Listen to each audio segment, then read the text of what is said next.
Yo, what's up guys? It's Noah here, and in today's video, we're going to be breaking down the Week 15 Monday Night Football Showdown slate on Draftkings. We got Week 15 closing out on Monday night with the Steelers and the Bengals.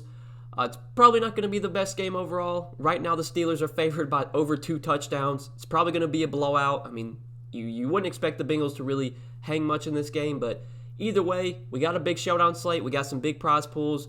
What really more could we ask for, honestly, on a Monday night? Basketball returns on Tuesday as well, so very excited for that. But we still do have a showdown slate for Monday night that we're going to break down like we always do. We'll go position, or not position by position, but we'll go top to bottom, kind of through the player pool, hit on the most expensive guys at the top, talk about the mid-range plays, the guys at the down there at the bottom that I like for value as well. I'll be sure to pretty much hit on everyone that I think is playable for this showdown slate. And towards the end of the video, we will also take a look at roster construction, kind of talk through how I'm looking to build out my lineups, who I want to play at captain, whether I'm trying to pay up at captain, or if I think there's some mid-range plays, any cheap plays I think are captain viable. I will be sure to touch on that towards the end of the video. But before we do get started, guys, as always, I'd appreciate it if you hit that like button down below, hit the subscribe button as well. With NBA returning on Tuesday, obviously, the grind's going to start now. I mean, I'm going to be uploading a ton of content to this channel. Going to be uploading NBA videos daily starting Tuesday. Well, technically starting Monday, because I'm going to make my video for Tuesday. Probably going to post it sometime Monday in the afternoon, maybe Monday night after the game. I'll have my video up for the NBA slate on Tuesday. And then, after Tuesday, I'll be uploading NBA videos daily again. I will still be making NFL content as well. The NFL videos that you have seen every week, I'll still continue to post those every week along with NBA videos. So I'm going to have a lot of content coming out pretty soon, starting, Monday, Tuesday with NBA back. So hit that subscribe button, click the notification bell as well, so that way you do get notified every time I upload. And also, if you really enjoy these videos, if you want to get more content from me, with NBA returning, I will have more content available on Patreon. My core plays that I'll post for NBA will be posted there daily. I will have articles as well that I'll post Monday through Friday for NBA. You can check all the stuff I do have to offer on Patreon. That is linked down below in the description. If that's something that interests you, the Patreon, as always, is linked down below for those of you that are interested. But yeah, guys, let's go ahead and take a look at this slate. Start off at the top. We'll hit on the quarterbacks first, I guess. So we got Ben Roethlisberger at 11,800, and then we got a big price drop to our next quarterback, which is Ryan Finley, who was coming in at 8K. So obviously, if you just look at any projections, really I don't have to tell you this. Ben Roethlisberger is the better quarterback between him and Ryan Finley. There is a big price difference, though, so we'll have to talk about that first. But, Big Ben, he's really expensive. He's 11,800, but he is still going to be a guy that I think I do want to try and build around on this showdown slate. I don't think I'm going to be playing him at captain. Normally, I don't like playing quarterbacks at captain, especially quarterbacks like Big Ben that don't really have rushing upside. They kind of have to throw for 3, 4, possibly 5 touchdowns to really hit their ceiling. And if Ben does that, it's a good chance one of his receivers maybe is having a multiple touchdown game. And in that case, I would just rather play the receivers at captain. So I don't think I'm going to be using Ben at captain, but as a flex play, I mean, he's going to project out as probably one of the highest, or he's probably going to project out as the highest player overall on this slate. I mean, the Steelers right now, it doesn't seem like they can really run the ball. I mean, they've just been throwing the ball a ton. Even in games where they're like playing with a lead, I mean, Ben's still throwing the ball 40, 45 times. I know they're big favorites here, favored by 14.5, but I still think Ben's probably going to throw the ball 40 times in this game, if not more. I mean, you look at his pass attempts like over his last 6, 7, 8 games. I mean, at least 37 pass attempts, and I believe 6 straight games with at least 40 or 37 pass attempts. So they're just throwing the ball a ton right now. They haven't really had much success running the ball. Ben is definitely one of the safest options on the board. I think even if he has, relatively mediocre game, let's say he only scores 15, 16 points, very likely that he still makes the winning lineup. So Ben's definitely going to be someone I want to get in a lot of my lineups, more at the flex rather than at captain. But then Ryan Finley, I do have an interest in, not because I think he's going to, have a great game overall, but just due to the price. I mean, 8K is probably one of the cheapest prices you'll see for a starting quarterback on a showdown slate. Most of the time starting quarterbacks are priced at least, above 9K, if not most of the time they're above 10K. I know it's a brutal matchup against the Steelers, but the Steelers defense hasn't looked as great lately. It's really just the price tag on Finley. Plus, with them being big underdogs here, they should be forced to throw. I mean, they're probably going to be playing from behind really this entire game. Ryan Finley might have to throw the ball 40 times if they want to even have a chance to win this game. I don't really see them having much success running the ball. So just due to that, just due to the price tag and the fact that we're getting a quarterback at 8K, I think Ryan Finley definitely is someone I will be interested in. I do like playing both quarterbacks on the Showdown slate if I can make it work, which should be relatively easy to do, given that Finley's so cheap. Plus, we also have some guys down here that below 6K that I think are viable as cheap options that I have some interest in. So really like both quarterbacks. I guess if I can only play one, I give the edge to Big Ben because I just think he's the better quarterback. He has the better game most likely, but given the price tag on Ryan Finley, he is someone that's definitely going to be in my player pool for sure, even though it is a pretty tough matchup. But then you got the Steelers receivers, Deontay Johnson coming in at 10,200, Juju Smith-Schuster coming in at 10K, and then Chase Claypool coming in at 8,600. So between the three Steelers receivers, Juju's kind of the one that's been playing the best recently. He scored a touchdown in 2 of their last 3 games, 17 DK points in 2 of their last 3 games. We saw Deontay Johnson get benched last week against Buffalo. I believe he got benched after he dropped like his second pass. He's been dealing with drops really all season. He's been dropping the ball a ton. He dropped like 2 passes early on in that Bills game, and then he literally didn't play at all until the start of the 3rd quarter. So obviously, him getting benched last week was one of the reasons he had such a bad game. But he still got 7 targets, even in a game where he sat out like almost 2 quarters of action. Like, when Deontay Johnson is on the field, he's getting targeted. Ben is going to throw the ball to Deontay Johnson. You just got to hope that he doesn't drop too many passes and get benched again, which obviously is something that we can't really predict. So, assuming Deontay doesn't get benched and plays the full game, it's very likely that he leads the Steelers in targets. He's been a target monster this year. Double-digit targets, and literally, like, besides last week, he had a stretch where he was getting double-digit targets in 5 straight games. The volume's going to be there. I think he's the Steelers receiver that has the most upside as well, just with how much volume he's getting. I do like Deontay Johnson a lot here. I do prefer him over Juju Smith-Schuster. Chase Claypool, I'm a little bit hesitant on. He's kind of started to trend down the last few weeks. The snaps have kind of gone down a little bit. We saw James Washington was playing a bit over Chase Claypool towards the end of that game. James Washington got to play a lot with Deontay Johnson getting benched, but once Deontay returned, they actually took Claypool out a good amount and let James Washington play over him. Like, Claypool is definitely the riskiest of the 3 top-tier Steelers receivers. He still has upside, though. We know this is a guy that can, pop off at any time. I just think with how his targets have been lately, stats have kind of been trending down as well. I do prefer Deontay over Chase Claypool. I prefer Juju over Chase Claypool. Honestly, given the savings, I might rather play the Bengals receivers as well. Especially like T. Higgins coming in at 6,800. Tyler Boyd, he's 8,400. I don't mind Tyler Boyd. It's obviously a tough matchup, but we know the volume's going to be there. You expect the Bengals to just be throwing a ton in this game with them being such big dogs. Obviously, we don't expect these targets to be very efficient with Ryan Finley at quarterback. He could definitely have a game where he gets 12 targets and only catches like 5 of them. I could see that being the case, but he's someone I do have interest in. I do prefer, though, to drop down to T. Higgins. I think T. Higgins is probably my favorite of the Bengals receivers.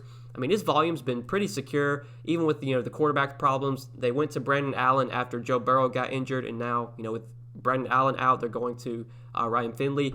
We've seen T. Higgins still be able to have some success, even with, Brandon Allen at quarterback.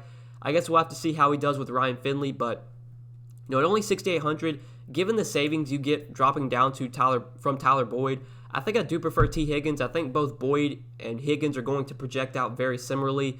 I give the slight edge to Higgins given the savings, so I like him quite a bit at 6,800. The Steelers' defense is too expensive for me. There's no way I'm paying 7,200 for the Steelers' defense. It's a good spot. They're facing a backup quarterback. They're facing a very bad offense, but I just can't pay 7,200 for a defense. Defenses still can just go for 3, 4, 5 points at really any time. You're going to need a defensive touchdown from the Steelers defense for them to make the winning lineup. And even if they do get a defensive touchdown, there's still a chance they might not make the winning lineup if they give up 14 points or something. So, yeah, I'm definitely off the Steelers defense.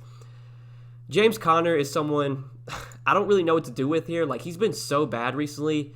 He's still been getting the touches, though, and it is a really good matchup against the Bengals run defense that, is one that I've picked on for the last 2, 3, 4 years. The Bengals just have never been good at stopping the run lately, at least the last few seasons, and really they haven't been this year. It's tough to gauge what Connor's workload is going to be. We saw towards the middle part of the season, he was getting consistently close to 20 touches every week. He's been very inefficient lately, and we've seen the volume definitely come down. I mean, only 11 touches against Dallas, 15 against Cincy. Did get 16 against Jacksonville. That was one of the games he looked, somewhat decent in. And the last week against Buffalo, he only got 10 carries for 18 yards. I mean, he's been really bad lately. They haven't had much success running the ball, but still, it's a really good matchup, and he's only 6,600. I think James Conner is definitely playable here, and I do have interest in him. He is listed as questionable, so I guess this will be something we need to monitor. I assume that Conner does play, but if he were to sit, we'll talk about some of the guys that would benefit if Conner were to be out. But even with Conner struggling, even with the Steelers not having much success running the ball, I think given the drop in price, the fact that Conner's only 6,600, given that it's such a good matchup against Cincy, I still expect Conner to be the number one running back to lead the backfield in touches when he's healthy. That should be the case here if he does play. So I do have interest in him. Eric Ebron, he's kind of touchdown or bust most weeks. I mean, he does get solid volume. We've seen, Ebron can get double-digit targets pretty much any week, but he's not a guy that's going to go out there and get, 8 catches for 120 yards like someone like Deontay Johnson can, even potentially Juju Smith-Schuster can. You're going to need a touchdown from Ebron, most likely for him to be a guy you kind of have to have. But against the Cincy defense, it's not very good. I mean, Ebron's definitely in play.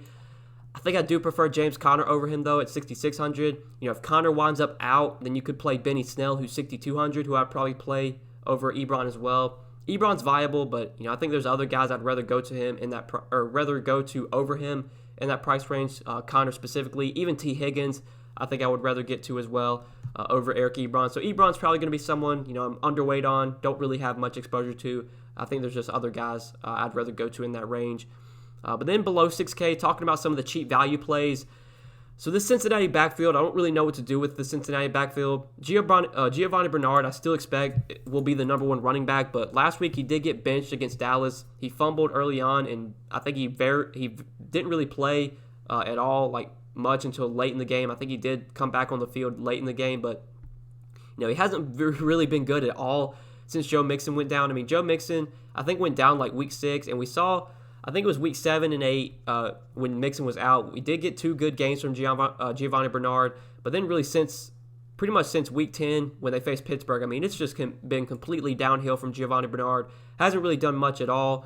This is still a guy that should be used a lot in the passing game. I still expect him to be their number one running back, but I don't see him having much success on the ground against the Steelers defense. He's going to definitely have to score a touchdown to really hit value.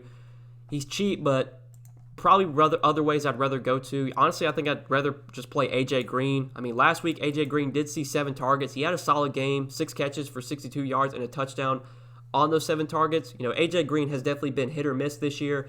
We've seen games where he'll get 8, 9, 10 targets. We've seen games where he won't get targeted at all.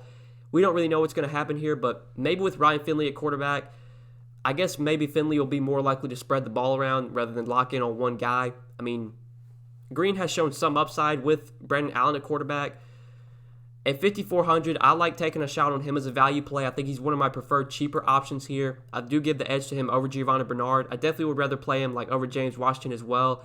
I know James Washington has scored a touchdown in 2 straight games, but last week he got additional playing time due to Deontay getting benched. I'm not going to bank on that happening again. Washington's still the 4th string receiver on this team. He's not going to see a ton of snaps when Claypool, Deontay, Juju are all ahead of him. Assuming Deontay doesn't get benched again, I don't think there's really a need to go to James Washington, especially with him being 4,400. It's not like he's close to minimum salary. I mean, he's still pretty expensive for a guy like Washington, 4,400 is still expensive to pay for a 4th string receiver. So I don't really see myself going to Washington. Drew Sample, I just don't see the need to go to him either. I mean, what's the upside on Drew Sample? 4 catches for 40 yards and a touchdown. I mean, sure, he could get that, but even if he does get that, does he make the winning lineup? I mean, possibly, but I just don't see really the ceiling on Sample. He's had some games where he's got, 5, 7 targets, but still the floor is so low on him. Like, I just don't think the upside's really there. I think I'd rather just get up to A.J. Green if I can. Honestly, would probably rather play one of the 2 kickers. I don't mind one of the 2 kickers on this slate given how bad the value is.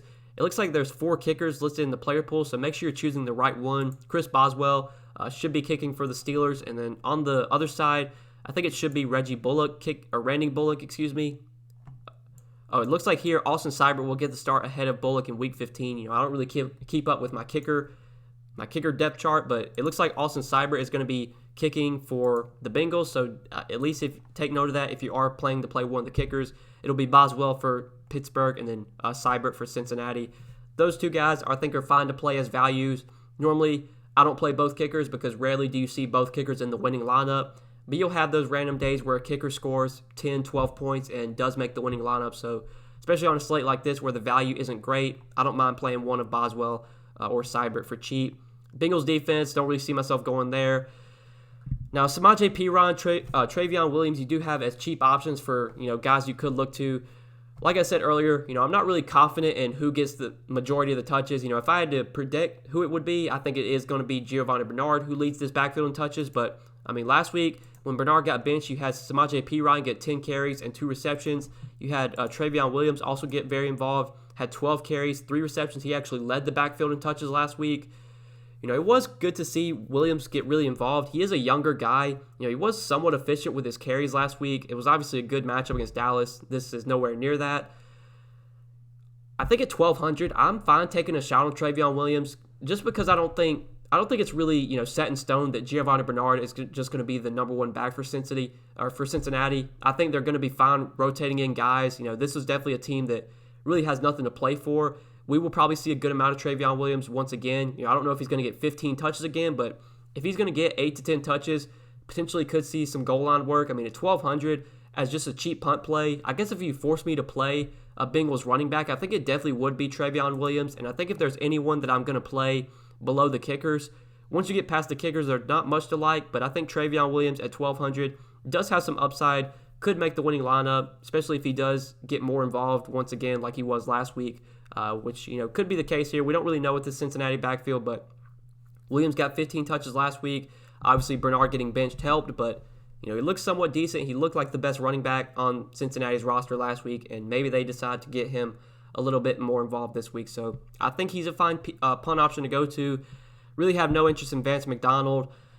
I think if James Conner somehow winds up out, Conner is questionable. I expect he plays, but if he does wind up out, Jalen Samuels at $800 will become a very good value. But I don't think he's going to be someone we really consider because I do expect Conner to play. But yeah, that's probably it for value guys, really, looking at cheap plays. I guess my favorite, punt play would probably be Travion Williams at 1,200 or Jalen Samuels if Conner winds up out. But like I said, I expect Conner to play. So yeah, let's go ahead and take a look at roster construction real quick. We pretty much broke down the player pool from top to bottom, talked about all the playable options. So, looking at captain on this slate, normally I like to play running backs or receivers at captain. I think James Conner could be a viable captain just given how cheap he is. He still has upside to get multiple touchdowns. I do expect him to be their goal line back if he is healthy. I know Benny Snell has kind of vultured some touchdowns from Conner. He's actually done a good amount this season, but still I think Conner is the number one guy for Pittsburgh. Should be the guy that gets to work at the goal line. Does have upside to definitely be in the winning lineup at captain. And at 9,900, I like him quite a bit in the mid-range. So we could plug him in maybe as kind of like a early look, or not early look, but a mid-range build just to start off for now. I do want to take a look at maybe a build where we try and pay up at captain, maybe play like a Deontay Johnson. But if we're going with Conner at captain, normally I don't like playing a quarterback with my running back, especially like if I have a running back at captain, normally I don't want to play the quarterback with them because if I'm assuming the running back has a big game, that probably means the quarterback is not having a big game. But just given the lack of options, like I still think Conner could have 100 yards and 2 touchdowns. Ben could have 200 yards and 2 touchdowns, and Ben could still be in the winning lineup. So I'm fine playing Ben with Conner on this slate, just given the lack of options. I still think Ben, his floor, even if he gets 14, 15 points, he could still be in the winning lineup. So I'm fine plugging those two guys together. I like playing both quarterbacks, so I'm going to go ahead and plug in Ryan Finley at 8K. And once we do that, we got 67, 66 left for our last 3 spots once we go with Conner at captain and then both quarterbacks. So we probably want to get, one of the receivers from Cincy. I do like T. Higgins at 6,800. I do like A.J. Green at 5,400. We'll plug in Higgins for now at 68 and see what that leaves us. Leaves us about 67.50. We could pay up for like a top-tier stud, like a Deontay Johnson, and then that would probably leave us enough to play one of the kickers, I think. Or no, we'd be just short of playing one of the kickers, but we could play like Travion Williams as a punt option. You could do that. I think you could come off of Deontay, though, and drop down to Juju. That actually, you'd be 100 short of a kicker, which sucks, but You could play Deontay there and then play Travion Williams as a punt option. Leave some salary on the table so that way your lineup is more contrarian, it's more unique. Very unlikely your lineup is duplicated when you leave $2,000 on the table. So I do like that build. You could mix some things around here. Like you could go with maybe instead of T. Higgins, maybe you drop down to AJ Green at 5,400. That'll definitely free you up some salary. So maybe you can go like Deontay and probably don't want to play James Washington, but you could play Deontay, one of the two kickers. You could maybe play, really not much else you could do if you drop down from Juju. I guess if you went down to Claypool, then you could play like Benny Snell, who would become viable if Connor's out. But obviously if we're playing Connor in this lineup, we're not playing Benny Snell. So scratch that. Probably wouldn't go to Benny Snell there. But I guess you could plug in Giovanni Bernard. But like I said, I'm not too confident that Bernard's going to, I would say he's the most likely to lead the backfield in touches, but I'm not very confident in that. I guess you could plug in Bernard, though, into that build since it works. But I do like the Deontay at the top. And then you go with Travion as a punt option, who I have interest in as a punt option, and that frees you enough to play a guy like T. Higgins. Or you could always upgrade to Tyler Boyd or to Claypool, but I like playing Higgins there, so that way your lineup is a lot more unique. So that's kind of a build that you could do with Connor at captain, like a mid-range guy that I do like. Now, if I'm paying up at captain, Deontay is definitely my favorite. Normally, I like to play my quarterback with my receiver. If I'm playing a receiver at captain, I'm going to pair his quarterback. But I think this is a slate where no matter who I'm playing at captain, I'm probably going to play Ben Roethlisberger. Like, I might just lock button Big Ben because I think it's just very likely that he's in the winning lineup, even if it's, not at captain, even if it's in the flex spot. But once we go with Deontay at captain and Big Ben, we got 57.25 remaining. So, we're going to have to find some value with this build. We could plug in maybe Travion Williams as like our punt option. Maybe plug in the guy like AJ Green. We'll not put in AJ Green yet. We'll plug in our guy Ryan Finley at 8K because, like I said, I like playing both quarterbacks in this game. And that leaves us 68.50 remaining for our last two spots. We do have enough to play Juju and a kicker. You could play Juju and Cyber if you wanted to go that route. I don't mind that at all.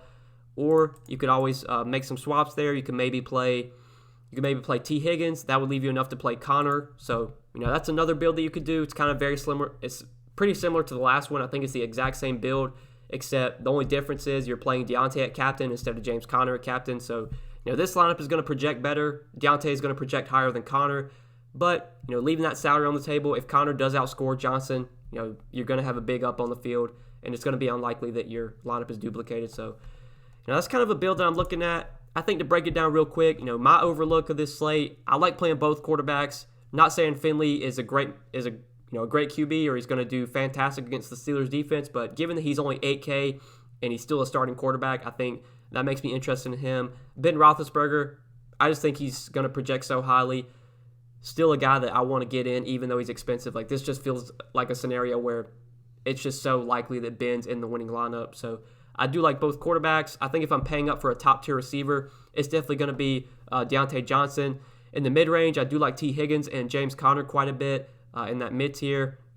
Looking for value, I think AJ Green at 5,400 is a guy I'll be looking to for value. I don't mind one of the two kickers. I do like Travion Williams as a punt option for 1,200. That's kind of like a really quick breakdown of my player pool. Obviously, if I'm playing multiple lineups, which I normally do, for this Showdown slate, I will have more guys in my player pool, but I guess like if I was only playing one lineup, those would probably be the guys I would kind of start my build around, or at least I would have like in my one lineup, I guess I should say. So, yeah, guys, I think we broke everything down for this Showdown slate. Talked about roster construction, broke the player pool down from top to bottom. I hope you guys did enjoy this video. I do appreciate you watching. As always, guys, hit that like button down below before you get out of here. Hit the subscribe button as well. Be sure to click the notification bell so that way you do get notified every time I upload. With NBA returning on Tuesday, I'm going to be uploading daily again. You're not going to want to miss any of my new NBA videos coming out Tuesday, so definitely hit that notification bell. Also, if you do enjoy my videos and if they help you out a lot and you want to get more content from me, be sure to check out my exclusive content on Patreon. That's linked down below in the description. If that is something that interests you, if you want to get access to my core plays that I post for NFL, NBA, MLB, my articles that I post for each of those sports as well, access to our Discord chat, that is all available on Patreon. You can see all that I do have to offer over there, linked down below in the description. But best of luck on this slate, guys. Thank you so much for watching the video. Hope you enjoyed. Hope you win some money, and we will see you in the next one. Good luck, guys. Peace.